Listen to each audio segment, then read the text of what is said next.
हसण्यानं माणसाचं आयुष्य वाढतं, पण धकाधकीच्या जीवनात आपण हसणंच विसरलोय। पण राज्याची सांस्कृतिक राजधानी असलेल्या पुण्यात मात्र अनेक ठिकाणी हास्याचे फवारे उडताना दिसतायत। हे कशामुळे शक्य झालं जाणून घेऊया।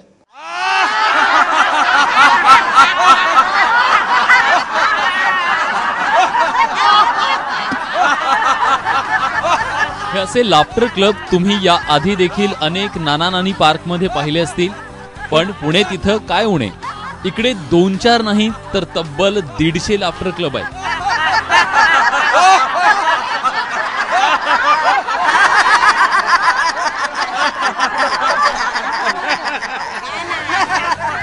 हा आहे पुण्यातला सर्वात पहिला हास्य क्लब नवचैतन्य। या क्लबची सुरुवात करणारे विठ्ठल काटे 1997 पासून हा क्लब सांभाळतायत। काटे निवृत्त झाले आणि त्यांना व्याधींनी ग्रासलं। डॉक्टर म्हणाले आनंदी रहा, मग काय, काटेनी हा क्लब सुरू केला।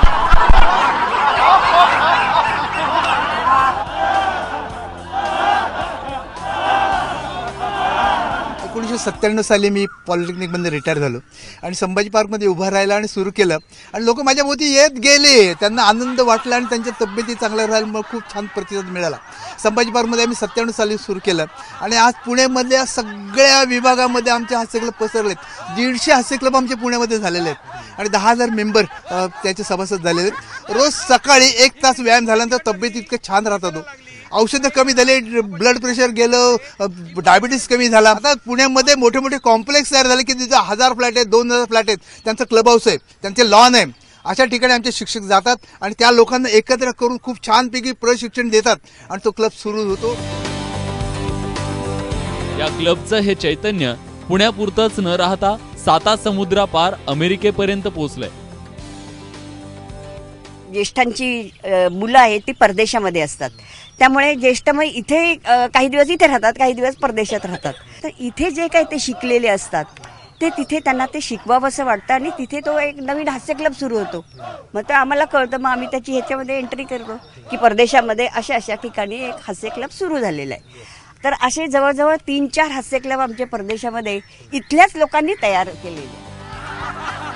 आता हा पहा कोथरूडच्या थोरात उद्यानातला हास्य क्लब।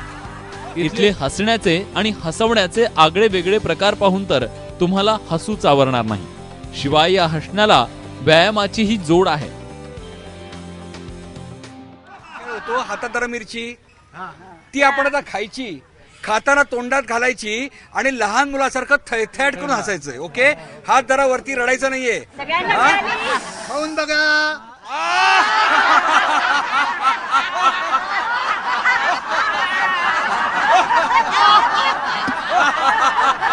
असा हात जरा बिल पकडा आणि बिल आता जास्तीत जास्त लोकांना दाखवायचंय आणि म्हणायचंय मेरा बिल तुमसे ज्यादा बडा है। याकडे केवळ एक एंटरटेनमेंट म्हणून जरी बघितलं तरी यातले काही फायदे देखील आहेत। हसण्यामुळे फुफ्फुसांमध्ये इंटरनल जॉगिंग होतं, ज्यामुळे ऑक्सिजनचा योग्य पुरवठा शरीराला होतो, शरीरात रक्ताभिसरण उत्तम होतं, हृदयाला फायदा होतो, चेहऱ्यावर चकाकी येते, मेंदूला रक्त मिळतं, जेणेकरून मेंदूला ऑक्सिजन मिळतो आणि माणसाला प्रसन्न वाटतं। हसल्यामुळे शरीरातील मसल्स रिलॅक्स होतात, जोरजोरात हसल्यामुळे शरीरातील ताण निर्माण करणारे हार्मोन्स कमी होतात। त्याचा परिणाम झाला आणि एकदम तोंड वाकडं झालं होतं मला, तर त्यामुळे ना मला मी बाहेर ट्रीटमेंट घेतलीच, पण जेव्हा मी इथं व्यायाम करतो तेच व्यायाम मला तिथं शिकवले, पण आहे ना 15 मिनिटाचे मला 200-250 रुपये द्यायला लागायचे। नंतर मी इथं ते व्यायाम कंटिन्यू सुरू केले, तर हळूहळू मला प्रगती होऊन आता माझा चेहरा असं झालेला आहे पूर्वीसारखाच परत। मला संधिवाचा त्रास आहे, हे सगळे मनगट वगैरे दुखायचे ते छानपैकी त्याचा बऱ्यापैकी मला फायदा झालेला आहे। आणि या हसमुख चेहऱ्यांच्या मागे अनेक व्यथा आहेत, पण आपल्या आयुष्यातले तेच प्रॉब्लेम्स कुटत बसण्यापेक्षा त्यांना आपली सेकंड इनिंग या हास्य क्लब मध्ये एन्जॉय करायची आहे। आता माझं वय 68 आहे, वयाच्या 60व्या वर्षीच रिटायर व्हावं असं वाटायचं आधी, पण आता असं वाटतं की अजून 10 वर्ष मी नक्की काम करू शकेन, माझा स्वतःचा व्यवसाय मी वाढवू शकेन। दर महिन्याला ज्यांचे वाढदिवस असतात त्यांचे एकत्र वाढदिवस साजरे करतो आणि असं की दिवसाची सुरुवात ते ते सुरुवातीचे 2 तास मी माझ्या स्वतःसाठी खर्च करते. हे समाधान दिवसभर मला खूप आनंद देतं. आज खळाळून हसणं, निखळपणे हसणं, विनाकारण हसणं दुरापास्त झालंय.